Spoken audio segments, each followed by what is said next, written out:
esse texto esta noite.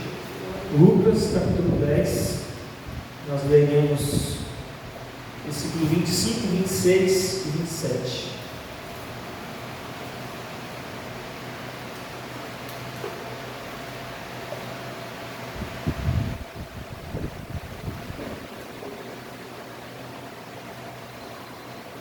Lucas capítulo 10, versículo 25, 26 e 27.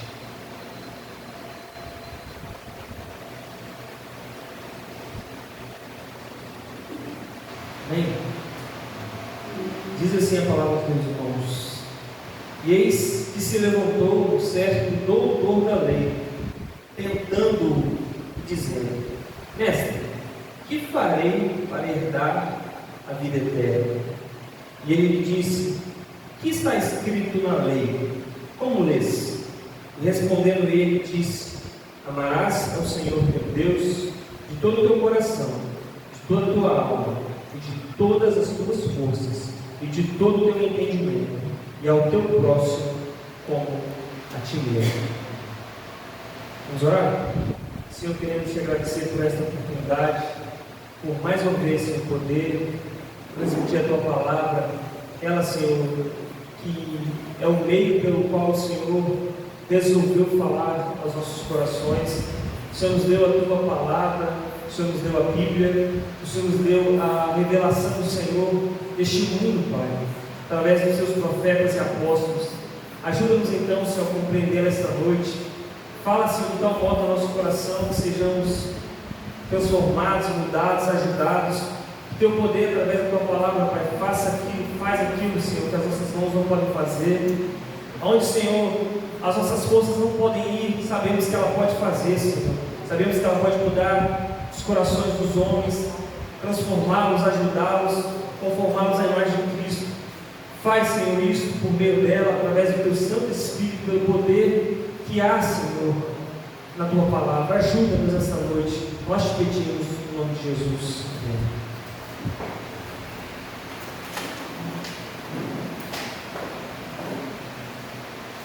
Como viver a vida cristã? É o tema do sermão esta noite. Aqui, irmãos, está o maior dos mandamentos, né? Algumas versões que vai trazer, você vai ler Mateus, Marcos, Lucas. Você vai ver que todas os três escritores do Evangelho mencionam esta passagem de maneiras diferentes, de formas diferentes. E Mateus vai dizer que este é o maior dos mandamentos, né? Este é aquilo que nós devemos observar como o ápice da Bíblia, né? Como um resumo total da palavra de Deus, que é amar o Senhor sobre todas as coisas e nosso próximo como nós mesmos.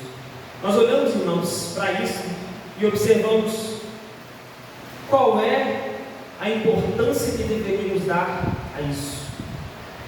Na verdade, se nós vincularmos a nossa obediência ao mandamento, vamos observar que todo o nosso esforço, tudo que nós fazemos, cada coisa que nós pensamos, meditamos de como devemos agir, é pensar de que eu devo amar a Deus sobre todas as coisas e o meu próximo como a mim mesmo. Por quê? Porque este é o maior dos mandamentos. Jesus e o escritor e o mestre da lei aqui, que indaga Jesus, estão citando Deuteronômio capítulo 6. Deuteronômio capítulo 6 fala de que: ouve, Israel, o Senhor teu Deus é o único Senhor. E depois ele vai citar o mandamento de que nós devemos amar sobre todas as coisas.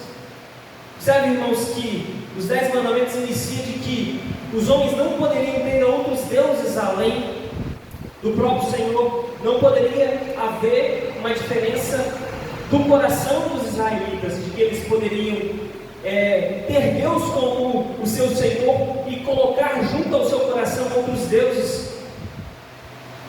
Então, irmãos, uma coisa que Deus exige de nós é exclusividade completa.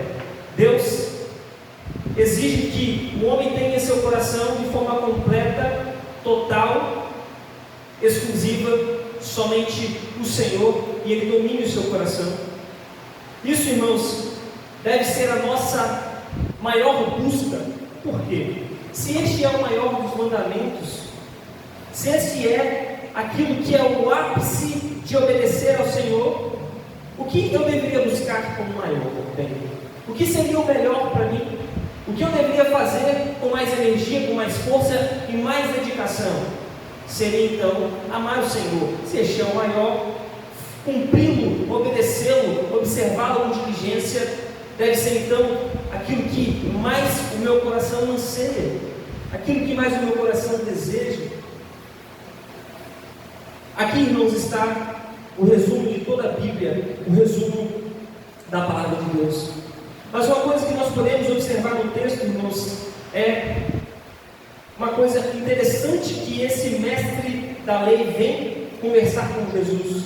Ele vai dizer: mestre, que farei para herdar a vida eterna? Olha a pergunta deste homem. Este homem conhecia profundamente a lei, irmãos. Ele é chamado de mestre. Sabe-se, irmãos, que um judeu, para se tornar mestre da sinagoga, um homem que conhecia profundamente a lei do Senhor, alguém que desde a sua infância foi instruído, tanto na Torá, que é Gênesis, Êxodo, Levítico, Números e Deuteronômios, quanto o restante de toda a lei, ele precisava ser extremamente instruído para ser chamado de mestre,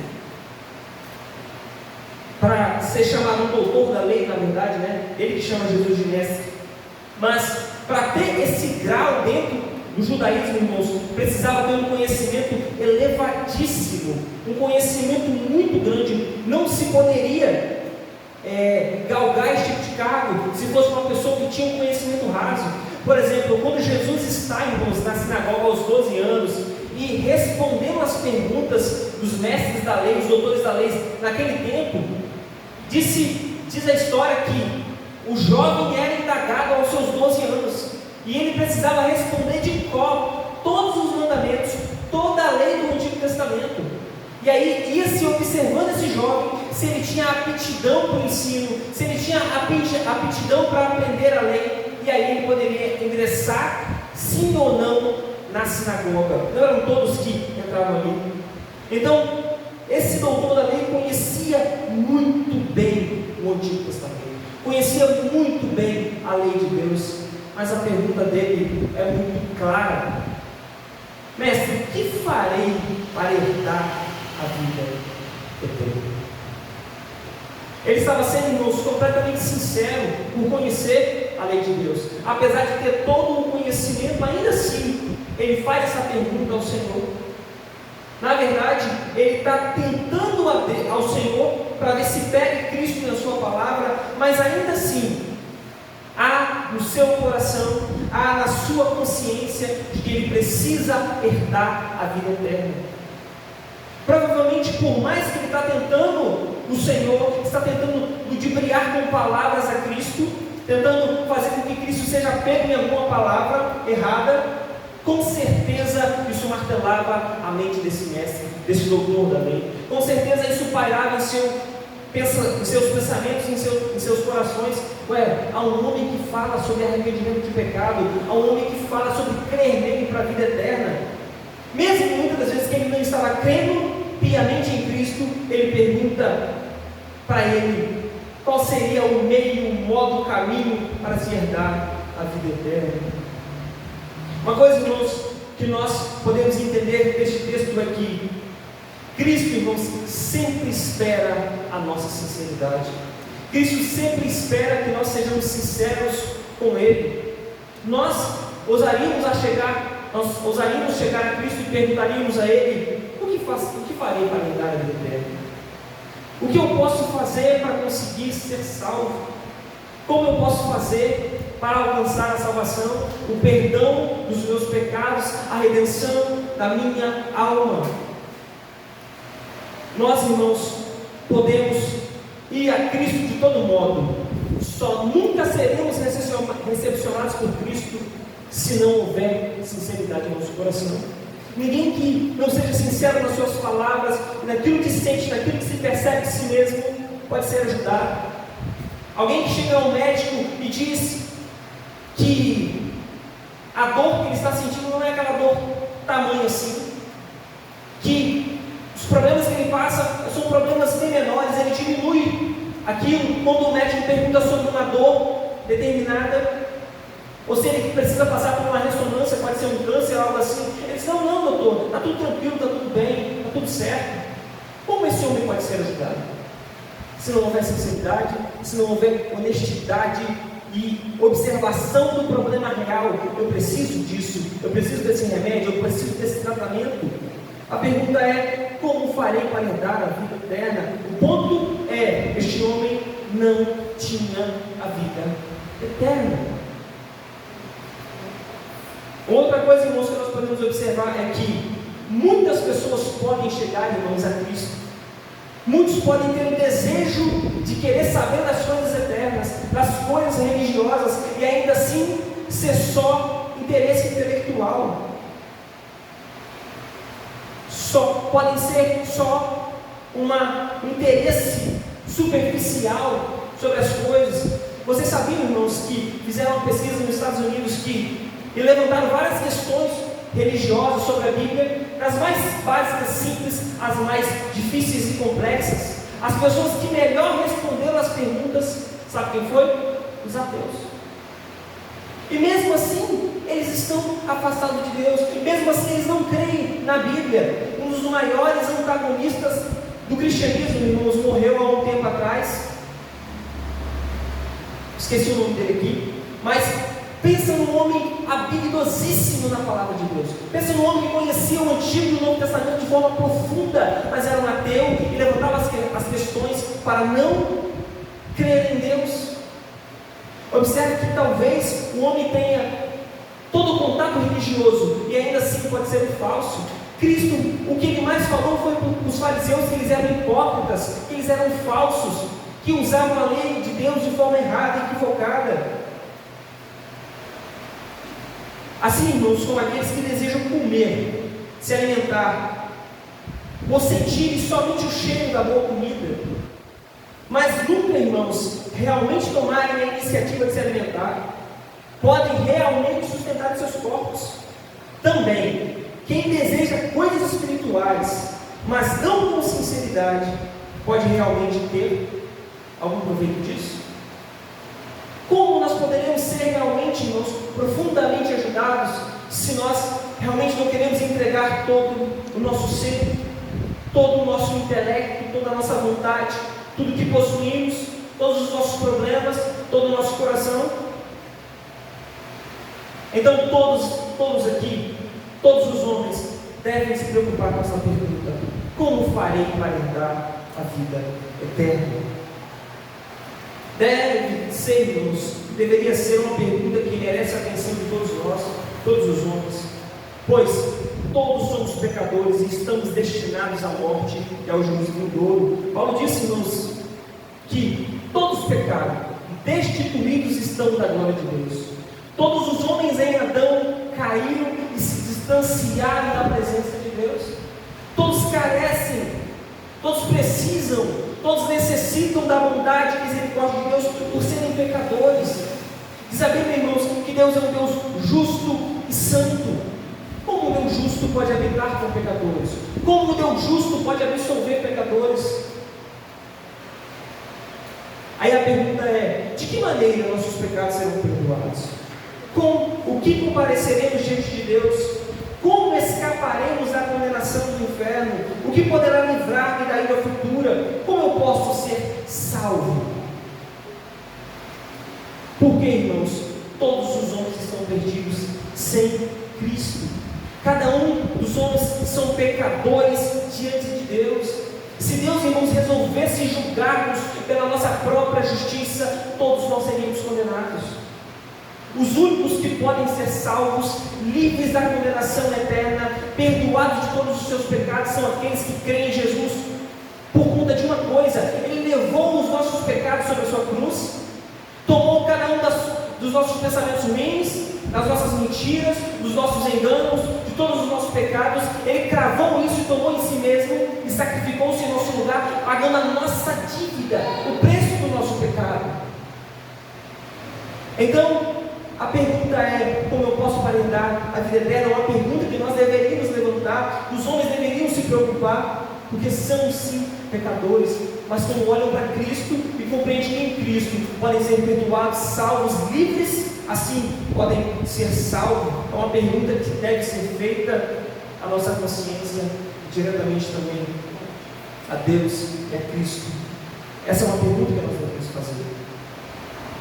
Aqui, irmãos, Cristo vai, na verdade, falar de forma positiva que a resposta do fariseu, deste doutor da lei, é uma resposta certa. Ele vai responder: disse, amarás ao Senhor teu Deus de todo o teu coração e de toda a tua alma. A resposta, irmãos, para a salvação do homem é o amor. A resposta para a redenção da alma do homem é amar genuinamente. A resposta do doutor é: ama ao Senhor teu Deus de todo o teu coração, de todo o teu entendimento, de toda a tua força, de toda a tua alma. Mas, irmãos, nós fazemos isso? Qual o homem neste mundo que amou a Deus de forma tão perfeita? Quem neste mundo amou o Senhor de forma perfeita deste modo, com toda a força, com todo o entendimento, com todo o coração, com todo o ser? Isso levanta, irmãos, na verdade, de que o homem é incapaz de amar a Deus de forma perfeita, a não ser que seja transformado por Cristo, a não ser que seja uma nova criatura e que este amor, que não é inerente a Ele mesmo, mas é nascido por meio do Espírito Santo dado a Ele, pode amar a Deus de forma perfeita, pode amar a Deus de todo o seu coração, ou pelo menos ele vai lutar de forma habilidosa e possível de que ele vai amar a Deus.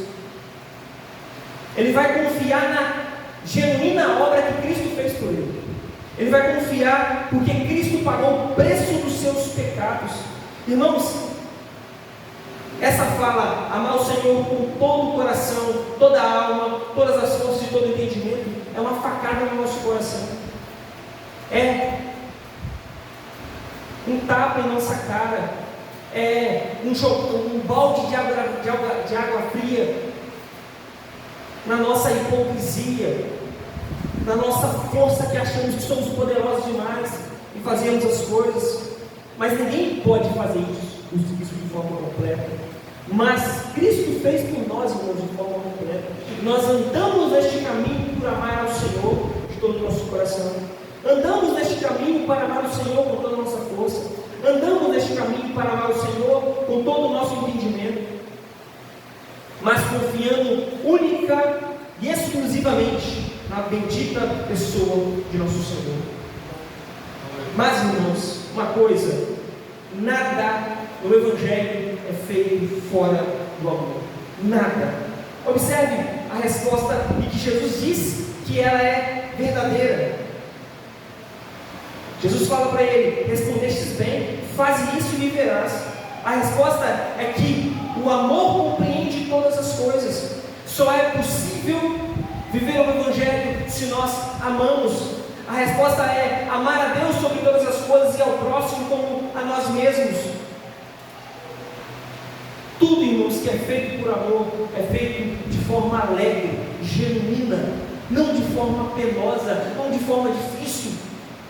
Se o marido ama a esposa, ele fará o bem a ela de forma tranquila, porque ele a ama. Não será um peso ajudá-la, não será um peso ele tratá-la bem, com alegria, porque ele a ama.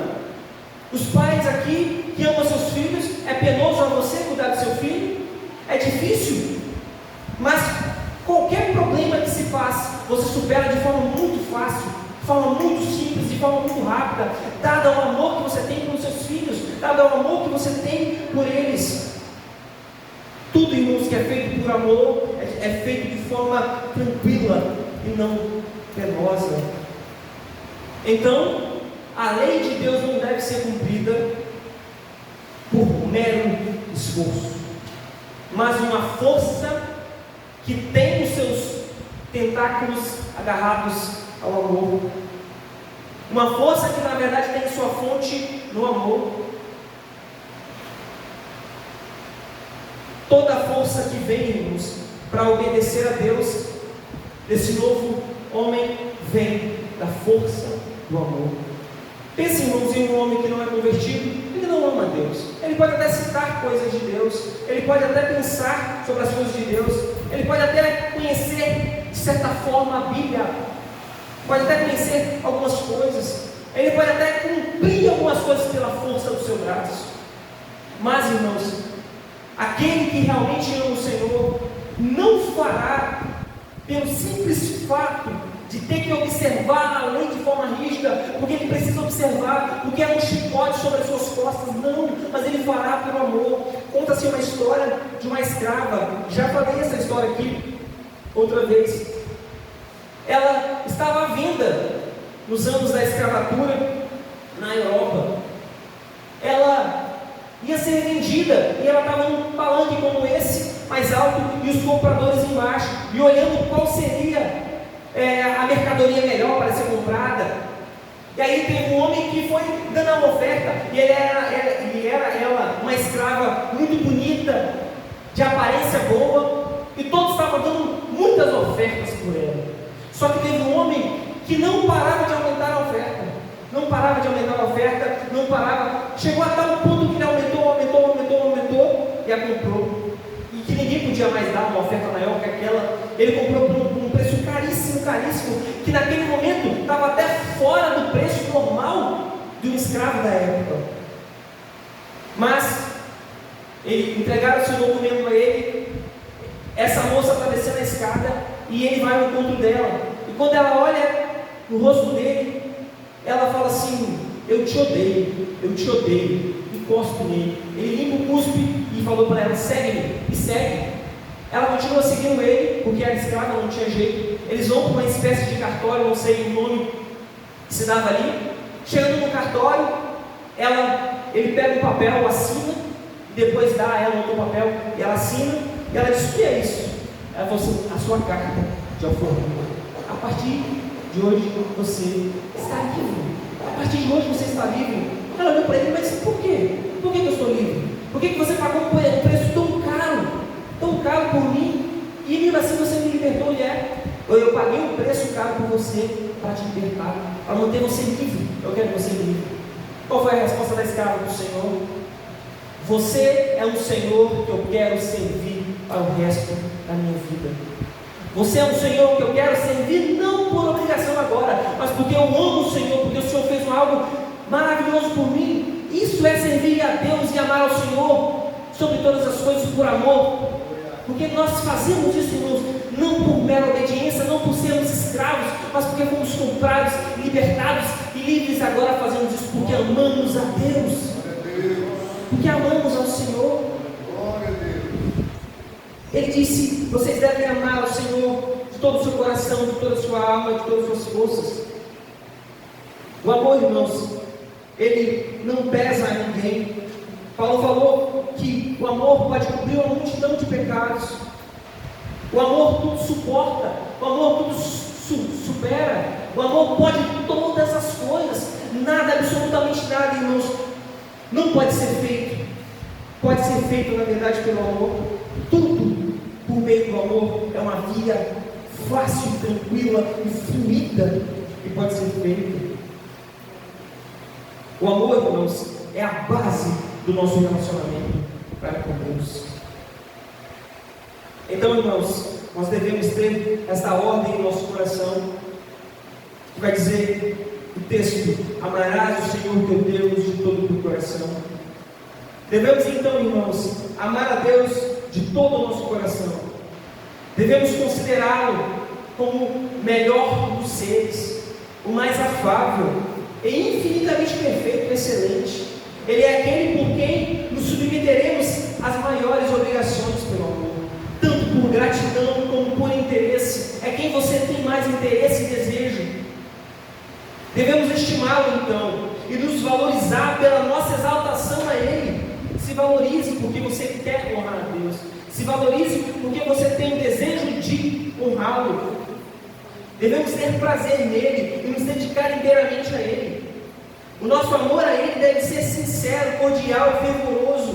Deve ser um amor superlativo, um amor que seja tão forte quanto a morte, mas um amor inteligente, de forma que possamos ser capazes de apresentar os seus fundamentos e razões. Não simplesmente algo sem razão, mas um amor que compreende o que faz, o porquê que eu sirvo a Deus.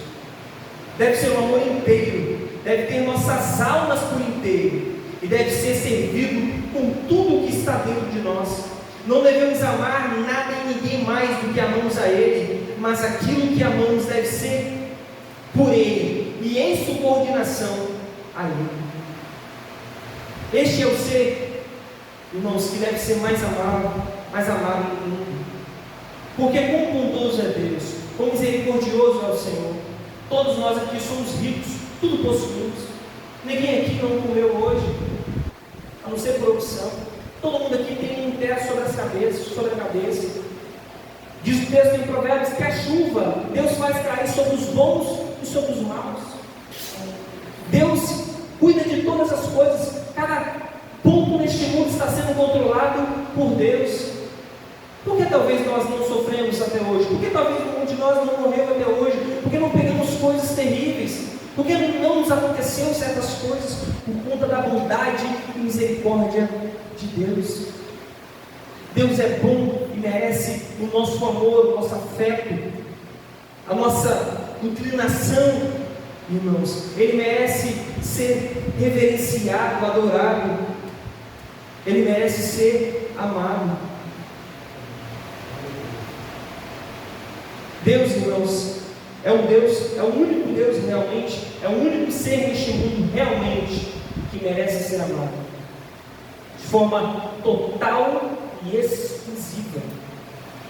Esse deve ser amor. Jesus está dizendo aqui, por meio da fala do próprio doutor da lei, em outros textos, tanto em Mateus como em Marcos, irmãos, é a própria fala de Jesus. O texto está dizendo que nós devemos amar o Senhor de todo o nosso coração, de toda a nossa alma. Isso compreende a totalidade de quem nós somos. Isso compreende quem realmente somos na sua totalidade. Amá-lo de todo o coração, e de toda a alma, e de todo o nosso pensamento. Alguns entendem, irmãos, que isso significa uma única coisa: amá-lo com todas as forças. Outros a diferenciam: o coração, a alma e o pensamento são a vontade, os afetos e o entendimento, ou as faculdades vitais, afetiva e intelectual. Isso, irmão, mostra a exclusividade de quem Deus é. Aí você poderia se perguntar: esse é um Deus egoísta, que quer amor exclusivo? Mas, irmãos, não existe ninguém mais alto que Ele, não existe ninguém melhor do que Ele. Não existe ninguém que possa dar o bem ao homem tanto quanto Deus fez. Deus prova o seu amor para conosco em que Cristo morreu por nós, sendo nós ainda pecadores. Ousaria alguém morrer por um justo talvez, mas Deus provou morrendo por pecadores. A cruz prova, irmãos, que Deus é tão bondoso que por meros pecadores, por homens falhos, por homens caídos, por homens que não queriam a Deus, Deus nos amou. Pai, perdoa-os, porque eles não sabem o que fazem. Os perdoa, Senhor, porque eles não têm entendimento sequer do que estão fazendo. Eles não compreendem. Deus é bom e misericordioso e amável, irmãos. Nós devemos, então, amá-lo de todo o nosso coração, de todo o nosso entendimento, de todas as nossas forças, com toda a nossa alma. Só que, irmãos, o que seria amar a Deus com todo o coração? O que seria um pouco mais claro o que é amar o Senhor com todo o nosso ser, como o texto diz? Nós observamos, irmãos, em Deuteronômio 6, onde se encontra a resposta do doutor da lei aqui.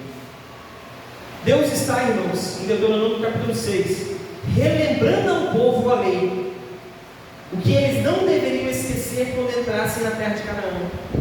O livro, irmão, de Deuteronômio é uma lembrança, uma recordação da lei de Deus, para que o povo se lembre para ingressar na terra de Canaã. E Deus está tratando disso.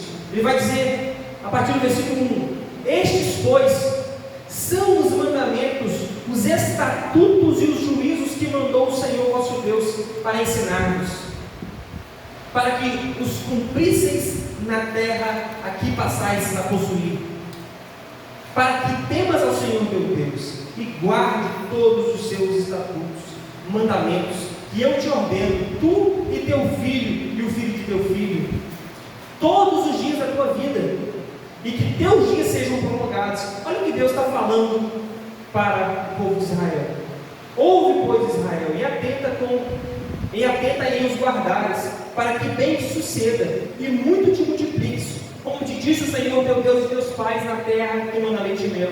Ouve, Israel, o Senhor nosso Deus é o único Senhor. Aí ele vai dizer no versículo 5: amarás, pois, o Senhor teu Deus de todo o teu coração, de toda a tua alma, de todas as tuas forças. Irmãos, presta atenção nisso. Deus está relembrando ao povo de Israel o mandamento. Ele está recordando ao povo que eles deveriam guardar os estatutos do Senhor quando ele ingressasse na terra. Ele vai dizer muito mais: fale aos seus filhos, digam aos seus filhos, quer estejam dormindo, quer estejam acordando, quer estejam andando no caminho, quer estejam comendo, lembre-se da lei do Senhor, lembre-se dos mandamentos de Deus, Israel. Vocês irão ser bem-sucedidos na terra. Observem os mandamentos do Senhor. E aí, irmãos, o texto conclui de forma muito bonita. Ele vai dizer: amarás, pois, o Senhor teu Deus de todo o coração, de toda a tua alma e de todas as suas forças. O que você conclui disso? Qual é a lógica disso? Que amar ao Senhor é observar os seus mandamentos. De que amar a Deus é ter os mandamentos de Deus em alto valor, em autoestima, é ter a palavra dele como o maior bem, o maior tesouro, aquilo que eu devo observar. Observe, irmãos, uma coisa. João capítulo 14, versículo 15 e versículo 21. Olha o que Jesus disse no Novo Testamento: se me amais, guardai os meus mandamentos. Versículo 21: aquele que tem os meus mandamentos e os guarda, esse é o que me ama. E aquele que me ama será amado de meu Pai, e eu amarei e me manifestarei a ele. A ordem do primeiro mandamento e o maior dos mandamentos é amar o Senhor sobre todas as coisas. Jesus fecha, irmãos, isso de forma muito brilhante. Aquele que tem os meus mandamentos e os guarda, estes são os que me amam. Estes são os que amam a mim de verdade. Estes não só me confessam com os lábios, mas o seu coração está perto de mim. Irmãos, se tem uma coisa que acontecia no judaísmo, na época que Jesus pregava, era o seguinte: eles observavam a lei de forma mentirosa, diziam com palavras, mostravam com algumas atitudes, iam para as praças e oravam, davam esmola às pessoas, mas os seus corações estavam longe do Senhor, porque eles não obedeciam a palavra de Deus. Ninguém, irmãos, realmente que ama a Deus vai querer quebrar os seus mandamentos. Pensa naquela escrava que eu comentei agora há pouco. Pensa na alegria em que ela teve em receber a sua carta de alforria, de libertação. Estava livre. De repente ela está na fazenda daquele homem, mas agora livre, está ali porque quer, porque deseja, porque precisa trabalhar. Mas o seu Senhor, ou glória Senhor, na verdade, a liberou. Mas pensa em ele pedir alguma coisa e ela descumprir. Pensa em ela fazer algo errado naquela fazenda, naquele lugar que ela está morando. Como que o coração dela provavelmente seria quebrado? Por quê? Porque ela desobedeceu a lei daquele Senhor que foi tão amável a ela, que foi tão bondoso. Assim, irmãos, são aqueles que amam ao Senhor. Eles procuram obedecer a lei do Senhor, eles procuram andar nos seus mandamentos, eles procuram viver a sua palavra. Mas quando a quebram, quando se desviam dos mandamentos, dos estatutos de Deus, eles se entristecem. Há um quebrantamento em seu coração, em sua consciência. Eu não devia ter feito isso. Eu não deveria ter quebrado os mandamentos de Deus. Eu deveria ter obedecido a eles. Ó Senhor, perdoa-me os meus tantos pecados e as minhas falhas. Perdoa o que eu tenho feito, porque eu tenho quebrado os teus mandamentos.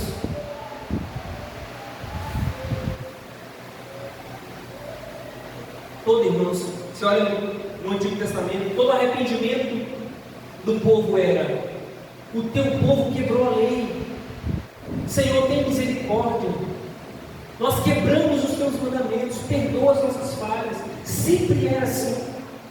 O arrependimento e o amor pelo Senhor passa exclusivamente porque nós desobedecemos a lei do nosso Deus, porque desobedecemos os seus mandamentos. Aquele escravo que está lá de forma obrigatória, irmãos, não ama obedecer, ele faz por obrigação. Mas aquele livre que ama o Senhor o faz porque agora foi livre e ama a Deus, e quer servi-lo, e quer amá-lo. Agora, irmãos, olha o que Jesus diz de forma muito interessante sobre a questão dos mandamentos. Observe isso. E eis que se levantou um certo doutor da lei, tentando lhe dizendo: mestre, que farei para herdar a vida eterna?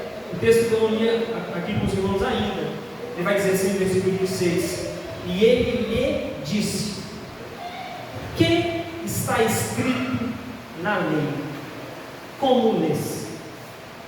O que os irmãos pensam sobre isso? O que nós devemos refletir sobre isso? Olha a resposta de Jesus: o que você vê na lei? O que você lê? E outros textos falam: o que é que você está interpretando da lei? Olha, irmãos, uma coisa: a autoestima que Deus colocou nas leis e nos mandamentos de Deus. Deus colocou, irmãos, aquilo que está escrito. Vocês sabiam que no Antigo Testamento, os 10 mandamentos escritos por Deus, dados a Moisés, o texto fala que foi escrito pelo dedo de Deus nas tábuas dos 10 mandamentos.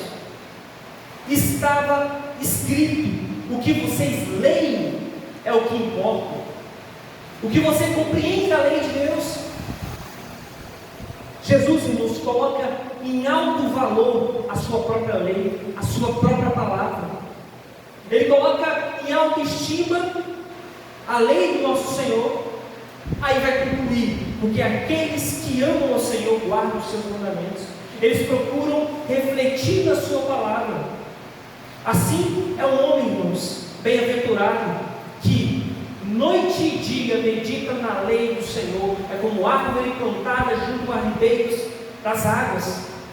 No seu tempo certo vai dar o seu fruto, as suas folhas não murcham.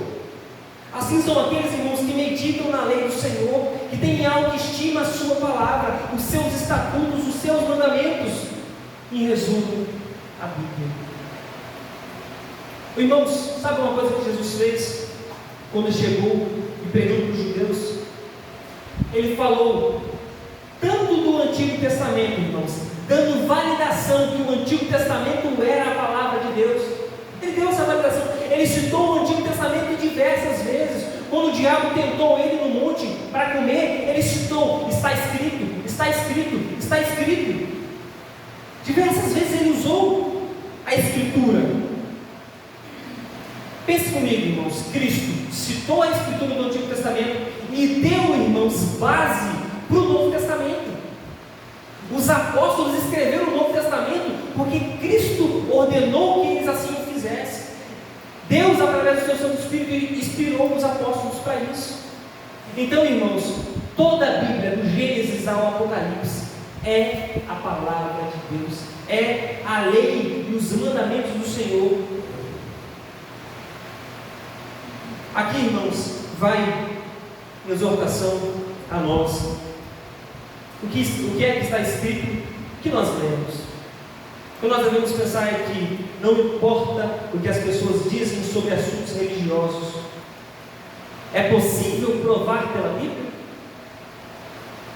Caso não seja, podemos descartar com toda a confiança. Jesus não perguntou o que os judeus acham ou o que os doutores consideram, mas o que está escrito. Como você a lê? O princípio contido nessas palavras, irmãos, deve tornar-se um dos fundamentos da nossa vida espiritual. A Bíblia, toda a Bíblia, nada mais do que ela tem que ser nossa regra de fé e prática. Apegados, irmãos, a este princípio, prossigamos nossa viagem no caminho do Rei Jesus. Às vezes o caminho pode parecer estreito e nossa fé talvez seja dolorosamente provada, mas seremos guardados de grandes pecados se seguirmos a Bíblia. O que dizem as Escrituras? Esta é a única medida e padrão da verdadeira religião, a Bíblia. O livro dos livros, irmãos, onde está o estatuto de Deus, a lei e os seus mandamentos que Deus nos deu. Deus nos deu um livro e ele deve ser estudado, ele deve ser compreendido, ele deve ser observado.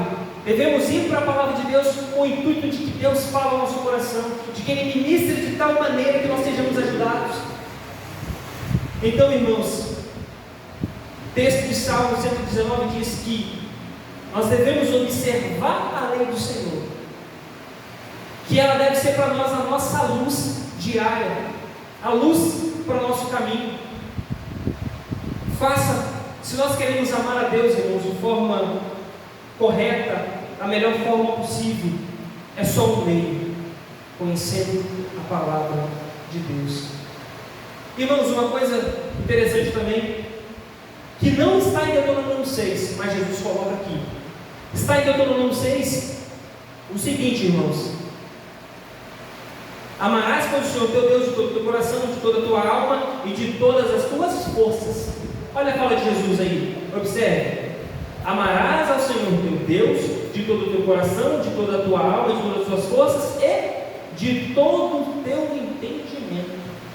Jesus acrescenta entendimento. Creio eu, irmãos, que Cristo, Ele é, irmãos, a revelação da própria Bíblia.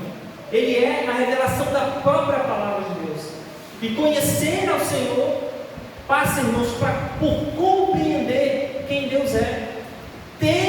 Amar ao Senhor passa pelo entendimento de quem Deus é. Spurgeon, irmãos, pregando um sermão: o alimento do amor é o entendimento. O alimento do amor é o conhecimento. Só podemos amar a Deus de forma plena, perfeita, se conhecermos quem Deus é. Como que você ama a sua esposa? Como que você ama seu pai? Se você não o conhece, nós só amamos quem conhecemos. Nós só damos valor a quem compreendemos quem realmente é. Então a fonte profunda, irmãos, de nós amarmos mais a Deus, querermos mais o Senhor, é observarmos quem Deus é. Talvez talvez, irmãos, a minha frieza, talvez a minha falta de apetite por Deus, talvez a minha falta de querer amar mais a Deus é porque falta-me conhecimento de quem Deus é. E talvez se eu conhecesse quem Ele era, entendesse melhor as suas vontades, seus interesses, seus desejos, a sua palavra, o amaria de forma completa e melhor. Cristo acrescentou isso aqui, irmãos. E se você juntar todas as coisas, pense o que lês. Está escrito. Como você lê? Você deve amar a Deus com o seu entendimento, com todo o seu entendimento, com o seu intelecto também. Então, uma advertência a nós essa noite é: devemos conhecer a Deus para amá-lo. Agora, irmãos, na última parte, o texto vai dizer: de todas as suas forças, de todo o teu entendimento, e ao teu próximo como a ti mesmo. Deus, irmãos, não está só preocupado em você amar a Ele, mas está preocupado em você amar o seu próximo. Aí você pensa, irmão Abner, mas amar o meu próximo, eu posso até amar. Mas a Bíblia, irmãos, ordena de forma muito clara e incisiva. Por exemplo, Efésios 5 diz: vós maridos, amai vossas esposas como Cristo amou a igreja. Nós, como maridos, devemos amar nossas esposas como Cristo amou a igreja. Este é o mandamento de Deus, de amar como Cristo amou a igreja. Nós devemos amar. Outra coisa, vós pais, vós filhos, honrai a vossos pais. Vós pais, não provoqueis a ira a vossos filhos. É um mandamento. Aí, linka uma coisa na outra. Se eu tenho que amar o meu próximo como a mim mesmo, e a observação dos meus mandamentos, esses mandamentos, me faz amar o próximo. Se você observa os mandamentos do Senhor, você vai amar o próximo. Por quê? Porque você vai ver na Bíblia que você tem que ser um bom esposo. Você vai ver na Bíblia que você tem que ser um bom pai, um bom filho, um bom patrão, um bom funcionário. Porque a Bíblia, pelos seus próprios mandamentos, já te ordena a fazer isso. Uma coisa está ligada à outra, irmãos. Amar o próximo é desejar aquilo que você quer para você mesmo, que o outro tenha. Você deve ter, então, esse desejo em seu coração. O que você quer para você de bom? O que você quer para você de melhor? Você deve querer o próximo. Então, irmãos, não cesse de querer amar o seu próximo, a sua família. Se dedique ao seu lar, aos seus filhos. Se dedique à sua esposa. Se dedique ao seu marido. Se dedique. Faça da melhor forma possível, porque você estará tanto obedecendo ao Senhor quanto amando ao próximo. Você deve observar a lei de Deus da melhor forma possível e amá-lo com todo o seu coração. Não fuja, irmãos, dessa responsabilidade. Muitas vezes nos será difícil. Muitas das vezes nós quebraremos esses mandamentos. Muitas das vezes falharemos. Mas a bondade de Deus estará lá, irmãos, nos esperando. A misericórdia de Deus estará lá a nosso favor. Eu sei que isso é uma facada no nosso coração. Não abre como que eu posso ser perfeito. Como? Mas a bondade e a misericórdia de Deus está, irmãos, a nos trazer para próximo de si. Ele quer nos transformar, Ele quer nos fazer crescer, Ele quer nos conformar à imagem de Cristo. É isso que Ele quer. Deus deseja o bem da sua alma. Deus deseja o melhor para você. O texto diz, irmãos, que nós o amamos porque Ele nos amou primeiro. Nós o amamos porque Ele nos amou primeiro. Pense nisso. Eu não consigo amar a Deus com todo o meu entendimento. Eu tenho que falar com outras coisas. O meu próximo, muito menos. Eu vou falar de forma gritante. Mas Ele te amou primeiro. Ele é bondoso e misericordioso. Se Ele te ama de forma completa, Ele vai conceder-nos, irmãos, graça, perdão, força, ânimo para se cumprir. Essa, irmãos, é a vida cristã que nós devemos focar. Amar o Senhor sobre todas as coisas e ao próximo como nós mesmos. Vamos orar? Agradecer a Deus. Queremos, Senhor, te agradecer por este momento, pela tua palavra, Senhor. Queremos te louvar porque o Senhor é bom e misericordioso. A tua bondade não tem fim. Não há, Senhor, a quem nós devemos amar neste mundo mais do que a ti. Senhor, quantas falhas temos, quantos pecados temos, mas ajuda-nos a compreender essas verdades. Ajuda-nos a seguir isso, Senhor, mesmo que neste mundo nós não alcancemos, Senhor, a perfeição. Mas, ó Senhor, nos dê graça. O Senhor nos amou primeiro. O Senhor nos amou antes que nós amássemos a Ti. Então, Senhor, nós nos baseamos na Tua misericórdia, na Tua bondade, no Teu amor. Abençoa cada um desses irmãos cristãos, Senhor, que estão ouvindo a Tua palavra. Dê graça para que a Tua palavra atinja os corações, Senhor, de tal modo que sejamos mudados e transformados. Senhor, carecemos da Tua graça, da Tua misericórdia. Quem aqui pode dizer que Te ama de forma perfeita, Senhor? Ó Deus, trabalha, Pai, em nossos corações. Ó, precisamos da Tua bondade. Senhor, precisamos da Tua graça, precisamos do Teu amor, da Tua misericórdia. Senhor, faz aquilo que as nossas mãos não podem fazer, Senhor. Santo Espírito, faz aquilo que todo o nosso esforço será falho. Ó Deus, carecemos desta vida difícil, Senhor. Abençoa-nos com a tua presença. Que possamos, Senhor, viver a tua palavra. Ajuda-nos a compreender os teus mandamentos. Abre os nossos olhos. Assim, Senhor, te peço. Em nome de Jesus.